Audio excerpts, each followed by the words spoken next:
MCQ session ആണ് ഇന്നത്തെ ക്ലാസ്സിൽ നടത്തുന്നത്. അപ്പൊ ഇതിനകത്ത് നമ്മൾ യൂണിറ്റ് 1 എന്തൊക്കെ പഠിച്ചു എന്നുള്ളതിന്റെ ഒരു റിവിഷൻ ആണ് ഇത് വരുന്നത്. നമ്മൾ Indian and statistical systems planning and execution service എന്ന് പറയുന്ന ടോപ്പിക്ക് നിങ്ങൾ പഠിക്കുന്ന സമയത്ത് നിങ്ങൾ ജനറൽ ആയിട്ടുള്ള കാര്യങ്ങൾ, അതായത് ഇപ്പൊ NSO എന്ത് ചെയ്യുന്നു, CSSO എന്ത് ചെയ്യുന്നു എന്നുള്ള കാര്യങ്ങളെല്ലാം അതിന്റെ കറണ്ട് അപ്ഡേറ്റ് ആണ് നമ്മൾ നോക്കേണ്ടത്. പിന്നെ കളക്ഷൻ ഓഫ് ഡേറ്റ ആയിരുന്നാലും classification of tabulation of data ആയിരുന്നാലും ഇതിനകത്തെല്ലാം തന്നെ തിയറിറ്റിക്കൽ ലെവൽ ക്വസ്റ്റ്യൻസ് ആണ് നമുക്ക് കൂടുതലായിട്ട് ചോദിക്കുക. അപ്പോ നന്നായിട്ട് അതിന്റെ കൺസെപ്റ്റ് മനസ്സിലാക്കി വെച്ചതിന് ശേഷം മാത്രമാണ് നമ്മൾ അത് ചെയ്യേണ്ടത്. അപ്പോ നമ്മുടെ പ്രീവിയസ് സെഷൻസ് പോയി കണ്ടതിന് ശേഷം മാത്രം ഇതിനകത്തോട്ട് വരിക. ഇനി ഇതിനകത്ത് ഫസ്റ്റ് യൂണിറ്റിൽ പ്രോബ്ലമാറ്റിക് ലെവലിൽ വരുന്ന ടോപ്പിക് എന്ന് പറയുന്ന ഈ 4, 5, 6 ആണ് വരുന്നത്. അതിനകത്ത് mean, median mode, harmonic mean, geometric mean, range, quartile deviation, standard deviation, mean deviation and relative measures of dispersion, ഇത് സ്ക്യൂനെസ് ആൻഡ് കർട്ടോസിസ്, ഇത്രയും കാര്യങ്ങളിലാണ് പ്രോബ്ലമാറ്റിക് ലെവലിൽ ക്വസ്റ്റ്യൻസ് ഉണ്ടാവുക. അപ്പൊ അവിടെ നിന്ന് നമുക്ക് എന്ത് ചെയ്യാം, തിയറി ആയിട്ട് ബേസ് ചെയ്തിട്ടുള്ളത് ചോദിക്കാം. അപ്പോ എന്താ പ്രോബ്ലമാറ്റിക് വരുന്നത് ഈ 3 ടോപ്പിക്സ് ആണ്. Central tendency, dispersion and skewness and kurtosis എന്ന് പറയുന്നത് ഈ ടോപ്പിക്സിൽ നിന്നാണ്. ബാക്കി 3 ടോപ്പിക്കിൽ നിന്ന് നമുക്ക് പ്രധാനമായിട്ട് തിയറി ക്വസ്റ്റ്യൻസ് ആണ് വരുന്നത്. First topic Indian and state statistical system എന്ന് പറയുന്നത് എന്ത് വേണമെങ്കിലും നമുക്ക് ആ ഒരു പാർട്ടിയിൽ നിന്ന് ചോദിക്കാം. അതായത് CSO നൽകുന്നതും NSO നൽകുന്നതും ഒക്കെ ആയിട്ടുള്ള കറണ്ട് സാമ്പിൾസിന്റെ ഇതെല്ലാം തന്നെ കറണ്ട് ഇതായിട്ടുള്ള ഇതെല്ലാം തന്നെ ചോദിക്കാം. അപ്പോ ഇതാണ് നമ്മുടെ ഫസ്റ്റ് യൂണിറ്റ് എന്ന് പറയുന്നത്. അപ്പൊ നമുക്ക് ഓരോ കാര്യങ്ങളിലോട്ട് പോയാലോ. ഫസ്റ്റ് മോഡ്യൂളിലെ ഫസ്റ്റ് യൂണിറ്റിലെ കുറച്ച് MCQs ആണ്. The apex body responsible for coordinating statistical activities in India is, അതായത് റിവിഷൻ പോലെ വേണം നിങ്ങൾ എടുക്കാൻ വേണ്ടിയിട്ട്. ആദ്യം നമ്മുടെ കഴിഞ്ഞ സെഷൻ വരെയുള്ള 14 സെഷൻസ് ആയിട്ടാണ് ഫസ്റ്റ് യൂണിറ്റ് എടുത്തത്. ആ സെഷൻസ് എല്ലാം തന്നെ നോക്കിയിട്ട് വേണം ഇതിനകത്തോട്ട് എല്ലാ പോർഷൻസും നമ്മൾ കവേർഡ് ആയി കഴിഞ്ഞു. The apex body responsible for coordinating statistical activities in India is, അപ്പോ ഏത് ബോഡിയാണ് സ്റ്റാറ്റിസ്റ്റിക്കൽ ആക്ടിവിറ്റീസ് കോർഡിനേറ്റ് ചെയ്യാൻ വേണ്ടി ഇന്ത്യയിൽ റെസ്പോൺസിബിൾ ആയിട്ടുള്ള അപെക്സ് ബോഡി ഏതെന്നാണ് ചോദിക്കുന്നത്. അപ്പോ ഓപ്ഷൻസ് പറയാം. Central statistics office, that is CSO. ചിലപ്പോൾ CSO എന്ന് മാത്രമേ കാണുള്ളൂ. അപ്പൊ അതിന്റെ അർത്ഥം എന്താ, സെൻട്രൽ സ്റ്റാറ്റിസ്റ്റിക് ഓഫീസ് ആണ്. പിന്നെ നാഷണൽ സ്റ്റാറ്റിസ്റ്റിക് കമ്മീഷൻ ആണോ, ministry of statistics and programme implementation ആണോ, അല്ലെങ്കിൽ നാഷണൽ സാമ്പിൾ സർവേ ഓഫീസ് ആണോ, ഇതിനകത്താണ്. അപ്പൊ ഏതാണ് അപെക്സ് ബോഡി എന്ന് പറയുന്നത്? വേറെ ഒന്നുമല്ല, ഇന്ത്യയുടെ സ്റ്റാറ്റിസ്റ്റിക്കൽ ആക്ടിവിറ്റീസ് കോർഡിനേറ്റ് ചെയ്യുന്ന അപെക്സ് ബോഡി എന്ന് പറയുന്നത് നാഷണൽ സ്റ്റാറ്റിസ്റ്റിക്കൽ കമ്മീഷൻ ആണ്. എന്താ പറയുന്നത്, apex body responsible for coordinating statistical activities. ഇന്ത്യയിലെ സ്റ്റാറ്റിസ്റ്റിക്കൽ ആക്ടിവിറ്റീസിന്റെ റെസ്പോൺസിബിൾ അപെക്സ് ബോഡി എന്ന് പറയുന്നത് NSC ആണ്, അതായത് നാഷണൽ സ്റ്റാറ്റിസ്റ്റിക്കൽ കമ്മീഷൻ ആണ്. Okay, so next question, which of the following is not a function of the national statistics office? അപ്പൊ ഈ national statistical commission ആണ് അത് കോർഡിനേറ്റ് ചെയ്യണം എന്ന് പറഞ്ഞു. അങ്ങനെയാണെങ്കിൽ which of the following is not a function അല്ലാത്തത് ഏതെന്നാണ് ചോദിക്കുന്നത്. നാഷണൽ സ്റ്റാറ്റിസ്റ്റിക്കൽ ഓഫീസിലെ NSOയുടെ എന്താണ് ഫംഗ്ഷൻ അല്ലാത്തത് എന്നാണ്? Conducting large-scale sample service, compilation of national accounts, advising states on statistical policy, collection of industrial statistics. ഇതിനകത്ത് ഏതാണ് നാഷണൽ സ്റ്റാറ്റിസ്റ്റിക്കൽ ഓഫീസിന്റെ ഫംഗ്ഷൻ അല്ലാത്തത് എന്നാണ് പറയുന്നത്. അപ്പൊ നമ്മൾ ഓൾറെഡി പറഞ്ഞു ഇന്ത്യയുടെ സ്റ്റാറ്റിസ്റ്റിക്കൽ ആക്ടിവിറ്റീസ് എല്ലാം കോർഡിനേറ്റ് ചെയ്യുന്ന നാഷണൽ സ്റ്റാറ്റിസ്റ്റിക്കൽ കമ്മീഷൻ ആണെന്ന് പറഞ്ഞു. ആ നാഷണൽ സ്റ്റാറ്റിസ്റ്റിക്കൽ ഓഫീസിന്റെ ഫംഗ്ഷൻ അല്ലാത്തത് എന്തെന്നാണ് നമ്മളോട് ചോദിക്കുന്നത്, അല്ലെ? അപ്പൊ എന്താ, conducting large scale sample service ഒക്കെ കണ്ടക്ട് ചെയ്യുന്ന എന്താണ് നാഷണൽ സ്റ്റാറ്റിസ്റ്റിക്കൽ ഓഫീസ് തന്നെയാണ്. കമ്പൈലേഷൻ ഓഫ് നാഷണൽ അക്കൗണ്ട്സ്, അതും എന്താണ് നമ്മുടെ NSO തന്നെയാണ് ചെയ്യുന്നത്. Advising States on statistical policy, അതല്ല. കാരണം എന്താന്ന് വെച്ചാൽ ഓരോ സ്റ്റേറ്റ്സിനും അതിൻ്റെതായിട്ടുള്ള സ്റ്റാറ്റിസ്റ്റിക്കൽ പോളിസിയാണ്. അപ്പൊ ഒരിക്കലും അത് അഡ്വൈസ് ചെയ്യാൻ ആർക്കല്ല, നാഷണൽ സ്റ്റാറ്റിസ്റ്റിക്കൽ ഓഫീസിന്റെ ഫംഗ്ഷൻ അല്ല. So our answer is option C ആണ് നമ്മുടെ ആൻസർ. അതായത് നാഷണൽ എന്താണ് സ്റ്റാറ്റിസ്റ്റിക്കൽ ഓഫീസിന്റെ ഫംഗ്ഷൻ അല്ലാത്ത എന്താണ്, advising States on statistical policy. ബാക്കി എല്ലാ കാര്യവും, അതായത് ഇന്ത്യയിലെ മൊത്തത്തിൽ എല്ലാ കാര്യവും നടത്തുന്നത് നാഷണൽ സ്റ്റാറ്റിസ്റ്റിക്കൽ ഓഫീസാണ്. പക്ഷെ ഒരിക്കലും ഒരു സ്റ്റേറ്റിന്റെ സ്റ്റാറ്റിസ്റ്റിക്കൽ പോളിസിയിൽ അഡ്വൈസ് ചെയ്യാൻ ആര് വരില്ല, നാഷണൽ സ്റ്റാറ്റിസ്റ്റിക്കൽ ഓഫീസ് വരത്തില്ല. പിന്നെ ഇനി അടുത്ത തേർഡ് ക്വസ്റ്റിലോട്ട് പോവാം. The national sample survey was started in India in the year. ഇന്ത്യയില് നാഷണൽ സാമ്പിൾ സർവേ സ്റ്റാർട്ട് ചെയ്തത് എപ്പോഴാന്ന് വെച്ചാല് 1951 സ്റ്റാർട്ട് ചെയ്തത്. എപ്പോഴാ സ്റ്റാർട്ട് ചെയ്തത്? 1951. ഓപ്ഷൻ സി ആണ് answer. National sample survey. National sample survey ഇന്ത്യയിൽ സ്റ്റാർട്ട് ചെയ്തത് ഏത് വർഷം ചോദിച്ചാൽ 1951 സ്റ്റാർട്ട് ചെയ്തത്. ഓക്കെ ആണല്ലോ. So we are moving to the fourth question. In the fourth question, which committee recommended the establishment of National Sample Survey in India? ഏത് കമ്മിറ്റിയാണ് എന്ത് ചെയ്തത്? നാഷണൽ സാമ്പിൾ സർവേ വേണം, എസ്റ്റാബ്ലിഷ് ചെയ്യണം എന്ന് റെക്കമെൻഡ് ചെയ്തത്? മെഹൽനോബിസ് കമ്മിറ്റിയാണോ, രംഗരാജൻ കമ്മിറ്റിയാണോ, കേൽക്കർ കമ്മിറ്റിയാണോ, അല്ലെ പ്ലാനിംഗ് കമ്മീഷൻ ആണോ എന്നാണ് ചോദിച്ചത്. ആരാണെന്ന് വെച്ചാല് മെഹൽനോബിസ് കമ്മിറ്റിയാണ്. പി സി മെഹൽനോബിസ് ആണ് നമ്മുടെ ഇതല്ലേ. അപ്പൊ എന്താണ്? മെഹൽനോബിസ് കമ്മിറ്റിയാണ് എന്ത് ചെയ്തത്? എന്താ റെക്കമെൻഡ് ചെയ്തത്? എന്താ? Establishment of national sample survey in India. ഇന്ത്യയില് നാഷണൽ സാമ്പിൾ സർവേ എസ്റ്റാബ്ലിഷ് ചെയ്യണം എന്ന് റെക്കമെൻഡ് ചെയ്ത കമ്മിറ്റി ആരാണ്? മെഹലനോബിസ് കമ്മിറ്റിയാണ് എസ്റ്റാബ്ലിഷ് ചെയ്തത്. Okay, then in India, the responsibility for coordination of statistical activities between central and state lies with. ഇന്ത്യയില് coordination of statistics. അപ്പൊ നമ്മൾ ഓൾറെഡി പറഞ്ഞു NSOക്ക് ഇതിന്റെ ഒരു ഇത് ഇല്ല എന്ന് പറഞ്ഞു അല്ലെ. അപ്പൊ ആർക്കാണ് ഈ സെൻട്രൽ സ്റ്റേറ്റും തമ്മിലുള്ള ഒരു സ്റ്റാറ്റിസ്റ്റിക്കൽ ആക്ടിവിറ്റീസിന്റെ കോർഡിനേഷൻ വരുന്നത് എന്നാണ്? NSC ആണോ, CS ആണോ, മോസ്പി ആണോ, അതോ എന്താണ് പ്ലാനിംഗ് കമ്മീഷൻ ആണോ എന്നാണ് എഴുതുന്നത് അല്ലെ. അപ്പൊ മിനിസ്ട്രി ഓഫ് പ്ലാനിംഗ് അല്ലെ, അതാണ് നമ്മുടെ ഇതെന്ന് പറഞ്ഞത്. അതായത് ഏതാണ്? മോസ്പി ആണ് ഏതെന്ന് പറയുന്നത് ഇന്ത്യയിൽ ആരാണ് സ്റ്റാറ്റിസ്റ്റിക്കൽ ആക്ടിവിറ്റീസ് കോർഡിനേറ്റ് ചെയ്യുന്ന? സെൻട്രലും സ്റ്റേറ്റും തമ്മിലുള്ള എന്താണ് സ്റ്റാറ്റിസ്റ്റിക്കൽ ആക്ടിവിറ്റീസിന്റെ കോർഡിനേഷൻ നടത്തുന്നത് ആരാണ്? മോസ്പി ആണ് കോർഡിനേഷൻ നടത്തുന്നത്. അപ്പൊ ആരാണ്? In India the responsibility for coordination of statistical activities between central and states lies with MoSPI. MoSPI ആയിട്ടാണ് നടത്തുന്നത്.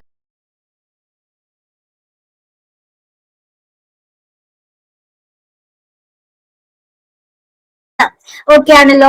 അപ്പൊ 5 ക്വസ്റ്റ്യൻ ഓക്കെ ആണോ? ഇനി നമുക്ക് 6ാമത്തെ ക്വസ്റ്റ്യനോട്ട് പോയാലോ. State statistical bureaus primarily function under the administrative control of state statistical bureaus primarily function State Statistical Bureaus primarily function under the administrative control of. ആരുടെ കൺട്രോളിലാണ് state statistical ബ്യൂറോസിന്റെ ഫംഗ്ഷൻ, പ്രൈമറി ഫംഗ്ഷൻ എന്നാണ് ചോദിക്കുന്നത്. ആരുടെ കൺട്രോളിലാണ്? സ്റ്റേറ്റ് സ്റ്റാറ്റിസ്റ്റിക്കൽ ബ്യൂറോസ് അല്ലേ. അപ്പൊ അത് ഒരിക്കലും എന്താണ്? മിനിസ്ട്രി ഓഫ് ഹോം അഫയേഴ്സ് ആയിരിക്കും. ആഭ്യന്തരമാണോ? അല്ല. State planning departments, finance departments, district collector. State statistical bureaus primarily function ചെയ്യുന്നത് ആരാണ്? സ്റ്റേറ്റ് പ്ലാനിംഗ് ഡിപ്പാർട്ട്മെന്റ്സ് ആണ്. ആരാണ്? State planning department. State statistical bureaus are primarily function under the administrative control of state planning department. State planning ഡിപ്പാർട്ട്മെന്റ്സിന്റെ കീഴിലാണ് ഏതെന്നത്? State statistical bureau primary ആയിട്ട് എന്ത് ചെയ്യുന്നത്? ഫംഗ്ഷൻ ചെയ്യുന്നത്. ഓക്കെ ആണല്ലോ. So next, which of the following service is conducted annually in India? Annually എന്ന് ചെയ്യുന്നതെന്നുള്ളത് അതാണ് നമ്മുടെ ഓപ്ഷൻ തന്നെ കാണുക അല്ലെ. സെൻസസ് ഓഫ് ഇന്ത്യ അത് നമുക്കറിയാം, 11 years. എക്കണോമിക് സെൻസസ് അതുമല്ല. Annual survey of industries, NSS consumer expenditure survey. അപ്പൊ എന്താണ്? ആനുവൽ സർവേ ഓഫ് ഇൻഡസ്ട്രീസ് ആണ് എപ്പോഴും, അതായത് ഇൻഡസ്ട്രീസിന്റെ സർവേ ആണ് എപ്പോഴും എല്ലാ വർഷവും നടത്തുന്നത്. Which of the following surveys is conducted annually in India? That is annual survey of industry. ചിലപ്പോൾ എക്സാമിന് ആനുവൽ അല്ല, സർവേ ഓഫ് ഇൻഡസ്ട്രീസ് മാത്രമേ തരുള്ളൂ. So we need to choose എന്താണ്? ആനുവൽ സർവേ ഓഫ് ഇൻഡസ്ട്രീസ് ആണ് ഇതെന്ന് പറയുന്നത്, conducted annually in India. The term sampling frame in survey planning refers to. The term sampling frame, survey പ്ലാനിങ്ങില് sampling frame എന്ന് പറയുന്ന term എന്തിനെയാണ് റെഫർ ചെയ്യുന്നത് എന്നാ ചോദിക്കുന്നത്. ഏതാ സാമ്പിളിംഗ് ഫ്രെയിം? ഏതാ? The sample size selected, the list of units from which the sample is drawn, the method of data collection, the questionnaire design. ഇതിനകത്ത് അതായത് ഒരു സർവേ പ്ലാനിങ്ങിലാണ് ഈ സാമ്പിളിംഗ് ഫ്രെയിം എന്ന് പറയുന്നത്. സർവേ പ്ലാനിങ്ങില് ഈ സാമ്പിളിംഗ് ഫ്രെയിം എന്ന് പറയുന്ന ഡേറ്റ ഉദ്ദേശിക്കുന്നത് എന്താണെന്ന് വെച്ചാൽ the list of units from which the sample is drawn. ഏത് യൂണിറ്റിൽ നിന്ന് വേണം നമുക്ക് ആ സാമ്പിൾ ഡ്രോൺ ചെയ്യാൻ എന്നുള്ളതാണ് നമ്മൾ എന്ത് ചെയ്യുന്നത്, സാമ്പിളിംഗ് ഫ്രെയിം എന്ന് പറയുന്ന ടേം കൊണ്ട് യൂസ് ചെയ്യുന്നത്. But the term sampling frame in survey planning refers to the list of units from which the sample is drawn. Sample ഏത് ഇതിനകത്തു നിന്നാണ് ചലിച്ചതെന്ന് നോക്കിയിട്ടാണ് നമ്മൾ സാമ്പിളിംഗ് ഫ്രെയിം എന്ന് ഉദ്ദേശിക്കുന്നത്. Okay, next, in survey execution, non-sampling errors arise mainly due to, in the survey execution ചെയ്യാൻ വേണ്ടിയിട്ട് non-sampling errors എന്തിനാണ് കൂടുതലായിട്ട് വരുന്നത്? non-sampling errors arise mainly due to, എന്തിനാണ്? improper sample design ആണോ, random variation ആണോ, errors in data collection and processing ആണോ, അല്ലെങ്കിൽ inadequate sample size ആണോ? എന്താണ് നോക്കുന്നത്? നോൺ സാമ്പിളിംഗ് എറേഴ്സ് വരുന്നത് എന്തിനാന്ന് വെച്ചാല് നമ്മൾ കളക്ട് ചെയ്യുന്ന ഡേറ്റയിലും പ്രോസസ് ചെയ്യുന്നതിലും എറേഴ്സ് ഉണ്ടെങ്കിലാണ് എന്ത് വരുന്നത്? Non sample. സാമ്പിളിൽ നിന്ന് ഉണ്ടാവുന്നതല്ല അല്ലെ, നമ്മൾ ഡേറ്റ കളക്ട് ചെയ്തത് പ്രോസസ് ചെയ്യുമ്പോൾ ഉണ്ടാവുന്ന എറർ ആണ് എന്ന് പറയുന്നത് നോൺ സാമ്പിളിംഗ് എറേഴ്സ് എന്ന് പറയുന്നത്. അപ്പൊ in survey execution non sampling errors arise mainly due to errors in data collection and processing. Data collect ചെയ്യുന്നതും പ്രോസസ് ചെയ്യുന്നതിനും ഉണ്ടാവുന്ന എറർ ആണ് അവിടെ എന്തെന്ന് പറയുന്നത് നോൺ സാമ്പിളിംഗ് എറേഴ്സ് എന്ന് പറയുന്നത്. ഓക്കെ ആണല്ലോ. Which of the following, next question, which of the following is a pre-field work activity in survey planning? ഒരു സർവേ പ്ലാനിങ്ങില് പ്രീ ഫീൽഡ് വർക്ക് ആക്ടിവിറ്റി, അതായത് ഫീൽഡ് വർക്ക് തുടങ്ങുന്നതിന് മുൻപുള്ള പ്ലാനിങ് എന്താണ്, ഏതാണെന്നാണ് ചോദിക്കുന്നത്. Which of the following is a pre field activity in survey planning? Survey പ്ലാനിങ്ങിന്റെ തൊട്ട് മുമ്പുള്ള പ്രീ ഫീൽഡ് വർക്ക് ആക്ടിവിറ്റി എന്താണ്? അല്ലെ, സോറി, തൊട്ട് മുമ്പുള്ള ഫീൽഡ് വർക്ക് ആക്ടിവിറ്റി എന്താണ്? അതാണ് പ്രീ ഫീൽഡ് വർക്ക് ആക്ടിവിറ്റി എന്ന് പറയുന്നത്. ടാബുലേഷൻ ഓഫ് ഡേറ്റ ആണോ, ട്രെയിനിങ് ഓഫ് ഫീൽഡ് ഇൻവെസ്റ്റിഗേറ്റേഴ്സ് ആണോ, എസ്റ്റിമേഷൻ ഓഫ് പാരാമീറ്റേഴ്സ് ആണോ, അനാലിസിസ് ഓഫ് റിസൾട്ട്സ് ആണോ എന്നാണ് അല്ലെ. പ്രീ ഫീൽഡ് വർക്ക് ആക്ടിവിറ്റി എന്ന് പറഞ്ഞാൽ ഒരു ഫീൽഡ് വർക്ക് തുടങ്ങുന്നതിന് മുന്നേ അല്ലെ, ഫീൽഡ് വർക്ക് തുടങ്ങുന്നതിന് മുമ്പ് എന്ത് വേണം? ആ ഇൻവെസ്റ്റിഗേറ്റേഴ്സിന് ഒരു ട്രെയിനിങ് കൊടുക്കണ്ടേ? അല്ലാണ്ട് നമ്മൾ വെറുതെ കുറെ പേരെ വിളിച്ചിട്ട് നിങ്ങൾ അങ്ങ് പോയി ഫീൽഡ് വർക്ക് ചെയ്യാൻ പറഞ്ഞ പറ്റൂ? ഇല്ലല്ലോ. അപ്പൊ എന്താണ് ഫസ്റ്റ് പ്രീ ഫീൽഡ് വർക്ക് ആക്ടിവിറ്റി എന്ന് പറയുമ്പോൾ എന്തിനു വേണ്ടിയാണ്, അത് എന്തിനാണ്, അപ്പൊ അത് എങ്ങനെ കളക്ട് ചെയ്യണം, എന്തെല്ലാം ചെയ്യണം എന്നുള്ള ഒരു ഐഡിയ ആർക്ക് കൊടുക്കണം? ഇൻവെസ്റ്റിഗേറ്റേഴ്സിന് കൊടുക്കണം അല്ലേ. അപ്പൊ ഒരു ട്രെയിനിങ് ആണ് ആദ്യം വേണ്ടത്. അതുകൊണ്ട് ഓപ്ഷൻ ബി ആണ് ആൻസർ. എന്താണ്? Training of field investigators. അതാണ് എന്ത് പറയുന്നത്? Pre field work activity. പ്രീ ഫീൽഡ് വർക്ക് ആക്ടിവിറ്റി എന്ന് പറഞ്ഞാൽ എന്താണ്? Training of field investigators. That is the pre field work activity. Okay ആണല്ലോ. Then next question, the primary objective of a pilot survey is to. ഒരു പൈലറ്റ് സർവേയുടെ primary objective എന്താണ്? എന്തായിരിക്കും? പറഞ്ഞേ. ഒരു പൈലറ്റ് സർവേ നടത്തണം. അപ്പൊ അതിനുള്ള primary objective estimate population parameters, test questionnaire and survey procedures, reduce sampling error, finalise sample size. അപ്പൊ ആദ്യം നമുക്ക് എന്ത് വേണം? ഒരു പ്രൈമറി ഒബ്ജക്റ്റീവ് എന്ന് പറയുമ്പോൾ തുടക്കം എന്താണെന്ന് അല്ലേ, അതിന് നമ്മൾ എന്ത് ചെയ്യണം? നമുക്ക് ഏത് തരത്തിൽ സർവേ നടത്തണം, അല്ലെങ്കിൽ എന്തെല്ലാം ക്വസ്റ്റ്യനേഴ്സ് വേണം എന്നുള്ളതല്ലേ. അപ്പൊ എന്തായിരിക്കും answer? Test questionnaire and survey procedures. That is our primary objective. അത് കഴിഞ്ഞിട്ടേ നമ്മൾ എന്ത് ചെയ്യുള്ളൂ? എത്ര സാമ്പിൾ സൈസ് വേണമെന്ന് ഫൈനലൈസ് ചെയ്യുള്ളൂ, അതിൽ നിന്ന് പോപ്പുലേഷൻ പാരാമീറ്റർ എടുക്കുള്ളൂ, എന്നിട്ടേ നമ്മൾ എന്ത് ചെയ്യുള്ളൂ? സാമ്പിളിംഗ് എറേഴ്സ് റെഡ്യൂസ് ചെയ്യാൻ നോക്കത്തുള്ളൂ അല്ലെ. അപ്പൊ ആദ്യം എന്താണ്? Test questionnaire and survey procedures. അപ്പൊ ആദ്യത്തെ ഒബ്ജക്റ്റീവ് എന്ന് പറയുന്നത് എന്താണ്? ക്വസ്റ്റ്യനർ ടെസ്റ്റ് ചെയ്യുക, ക്വസ്റ്റ്യനർ സെറ്റ് ചെയ്യുക, ആൻഡ് സർവേ പ്രൊസീജിയേഴ്സ് ആദ്യം ചെയ്യുക. Okay. Then next question, which level of statistical machinery in India is closest to primary data collection? ഏത് സ്റ്റാറ്റിസ്റ്റിക്കൽ മെഷീനറി ആണ് പ്രൈമറി ഡേറ്റ കളക്ഷൻ ആയിട്ട് ഏറ്റവും അടുത്തുള്ളത് എന്നാണ് ചോദിക്കുന്നത്. ഏറ്റവും അടുത്തുള്ളത് എന്ന് പറയുമ്പോൾ സെൻട്രൽ സ്റ്റാറ്റിസ്റ്റിക്കൽ ഓഫീസ് ആണോ, നാഷണൽ സ്റ്റാറ്റിസ്റ്റിക്കൽ കമ്മീഷൻ ആണോ, ഡിസ്ട്രിക്ട് സ്റ്റാറ്റിസ്റ്റിക്കൽ ഓഫീസ് ആണോ, പ്ലാനിംഗ് കമ്മീഷൻ ആണോ? സെൻട്രൽ എന്ന് പറയുമ്പോൾ നമുക്കറിയാം സെൻട്രലും സ്റ്റേറ്റും തമ്മിലുള്ള ഒരു ബന്ധം വേണം അല്ലെ. നാഷണൽ സ്റ്റാറ്റിസ്റ്റിക്കൽ കമ്മീഷൻ അതിന് മുകളിലാണ് അല്ലെ. ഡിസ്ട്രിക്ട് എന്ന് പറയുമ്പോഴോ planning commission means it's just plan അല്ലെ. ഡിസ്ട്രിക്ട് സ്റ്റാറ്റിസ്റ്റിക്കൽ ഓഫീസ് ആണ് ഏറ്റവും, കാരണം ഡിസ്ട്രിക്ട് സ്റ്റാറ്റിസ്റ്റിക്കൽ ഓഫീസിൽ നിന്നാണ് ഈ പ്രൈമറി ഡേറ്റ കളക്ഷനുമായിട്ട് ഏറ്റവും ബന്ധപ്പെട്ട് നിൽക്കുന്നത്, ഏറ്റവും നിയർ ബൈ നിൽക്കുന്നത് ആരാണ്? ഡിസ്ട്രിക്ട് സ്റ്റാറ്റിസ്റ്റിക്കൽ ഓഫീസ് ആണ്. So our answer is option C. 12C ആണ് നമ്മുടെ ആൻസർ എന്ന് പറയുന്നത്. Which level statistical machinery in India is closest to primary data collection. അപ്പൊ പ്രൈമറി ഡേറ്റ കളക്ഷൻ ആയിട്ട് ഏറ്റവും അടുത്ത് നിൽക്കുന്നത് ആരാണ്? വേറെ ആരുമല്ല, ഡിസ്ട്രിക്ട് സ്റ്റാറ്റിസ്റ്റിക്കൽ ഓഫീസ് ആണ്. ഓക്കെ ആണല്ലോ. Now the economic census in India is conducted by. economic census ആരാ നടത്തുന്നതെന്നാണ് അല്ലെ? RBI ആണോ, NSS ആണോ, NSO ആണോ, അല്ലെ നീതി ആയോഗ് ആണോ എന്നാണ് അല്ലെ? നാഷണൽ സ്റ്റാറ്റിസ്റ്റിക്കൽ ഓഫീസ് ആണ് എന്ത് നടത്തുന്നത്?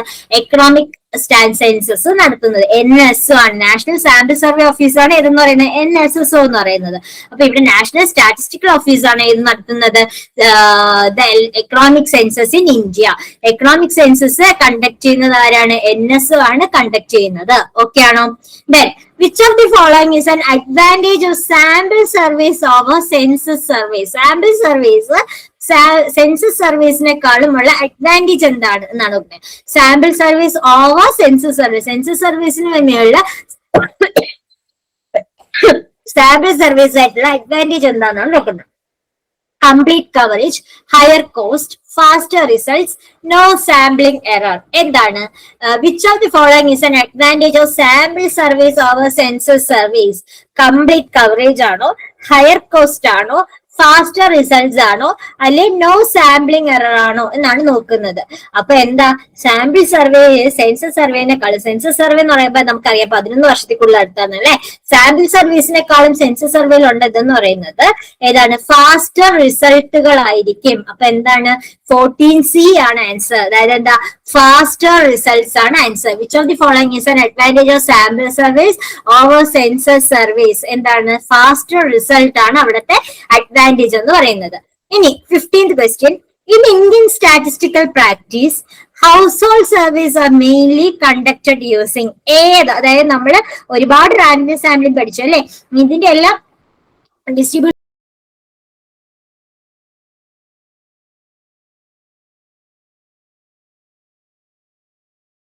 ലെവലായിട്ടുള്ള നമ്മൾ ഇനിയുള്ള മോഡ്യൂൾസിൽ പഠിക്കുന്നതാണ്. ഇനി Indian statistical practice household surveys mainly ഏതുമായിട്ടാണ് കണ്ടക്ട് ചെയ്യുന്നത്? സിമ്പിൾ റാൻഡം സാമ്പിളിംഗ് ആണോ, സ്ട്രാറ്റിഫൈഡ് മൾട്ടി സ്റ്റേറ്റ് സാമ്പിളിംഗ് ആണോ, സിസ്റ്റമാറ്റിക് സാമ്പിളിംഗ് ആണോ, അല്ലെ ക്ലസ്റ്റർ സാമ്പിളിംഗ് വിത്തൗട്ട് സ്ട്രാറ്റിഫൈഡ് ആണോ എന്നാണ് ചോദിക്കുന്നത്.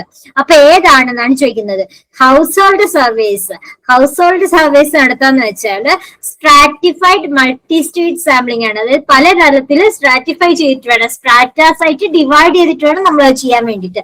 സോ നമ്മുടെ ഓപ്ഷൻ എന്ന് പറയുന്നത് എന്താണ്? 15B ആണ്. So in Indian statistical practice, household surveys are mainly conducted using stratified multi-state sampling. Okay, Anlo.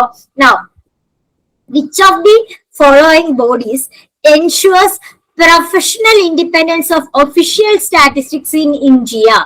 Professional independence of official statistics അല്ലെ? എന്താണ്? ഇന്ത്യയിൽ ഏത് ബോഡിയാണ് എൻഷുർ ചെയ്യുന്നത് ഒഫീഷ്യൽ സ്റ്റാറ്റിസ്റ്റിക്സിൽ ഒരു പ്രൊഫഷണൽ ഇൻഡിപെൻഡൻസ് കാണിച്ചു സൂക്ഷിക്കുന്നത്? ഏതെന്നാ ചോദിക്കുന്നത്. മോസ്പി ആണോ, CSO ആണോ, നാഷണൽ സ്റ്റാറ്റിസ്റ്റിക്കൽ കമ്മീഷൻ ആണോ, അല്ലെ NSSO ആണോ, national sample survey of India ആണോ? ഏതാണെന്നാ ചോദിക്കുന്നത്. അപ്പൊ ആരാ പ്രൊഫഷണൽ ഇൻഡിപെൻഡൻസ് എൻഷുർ ചെയ്യുന്നത്? പ്രൊഫഷണൽ ഇൻഡിപെൻഡൻസ് എൻഷുർ ചെയ്യുന്ന ബോഡി എന്ന് പറയുന്നത് വേറെ ആരുമല്ല, നമ്മുടെ നാഷണൽ സ്റ്റാറ്റിസ്റ്റിക്കൽ കമ്മീഷൻ ആണ്.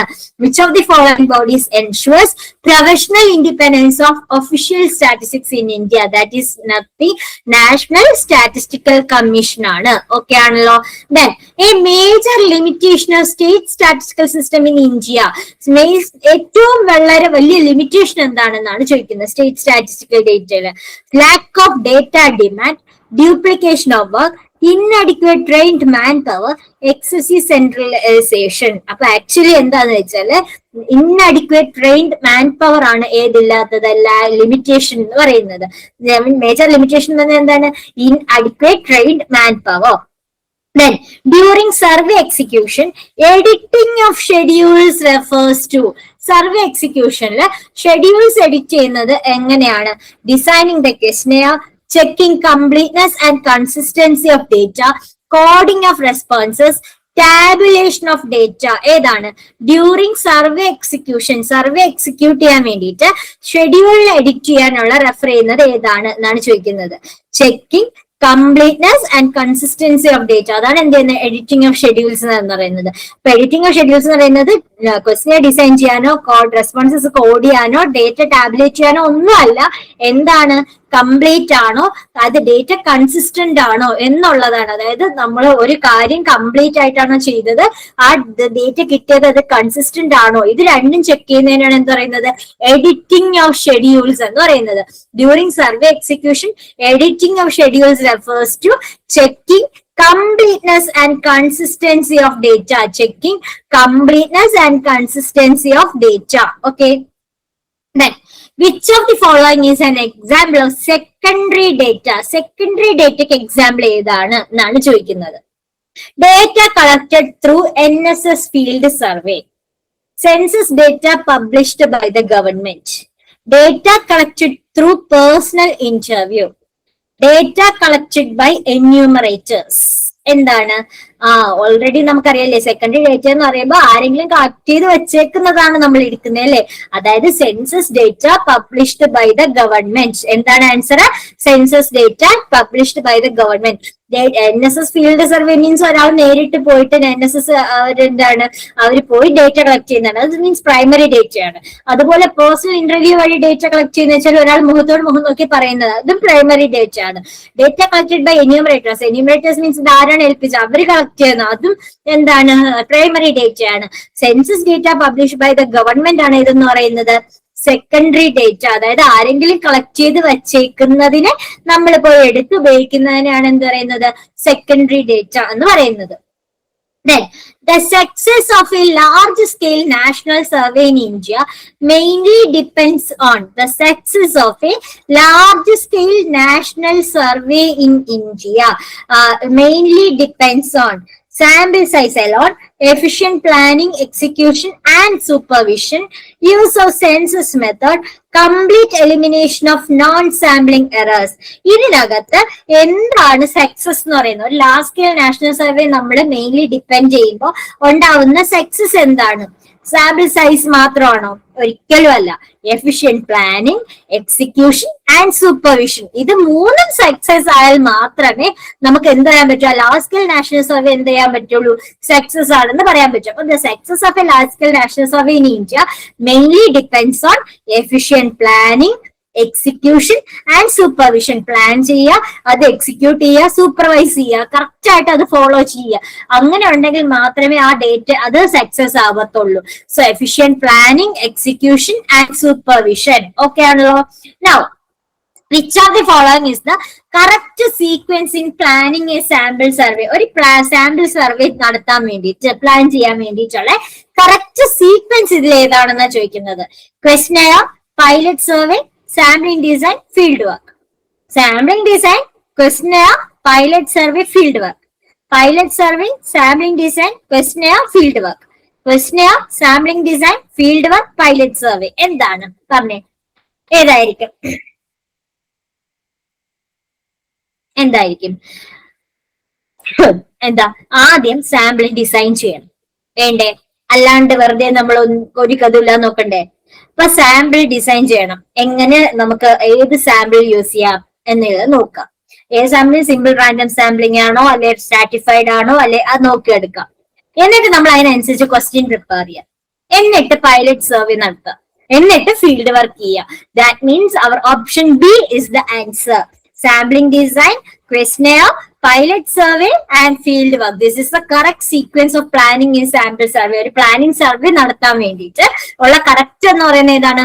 ആദ്യം സാമ്പിൾ ഡിസൈൻ ചെയ്യുക, പിന്നെ ക്വസ്റ്റ്യനെയർ പ്രിപ്പയർ ചെയ്യുക, പിന്നെ പൈലറ്റ് സർവേ നടത്തുക, പിന്നെ ഫീൽഡ് വർക്ക് ചെയ്യുക. ഓക്കെ.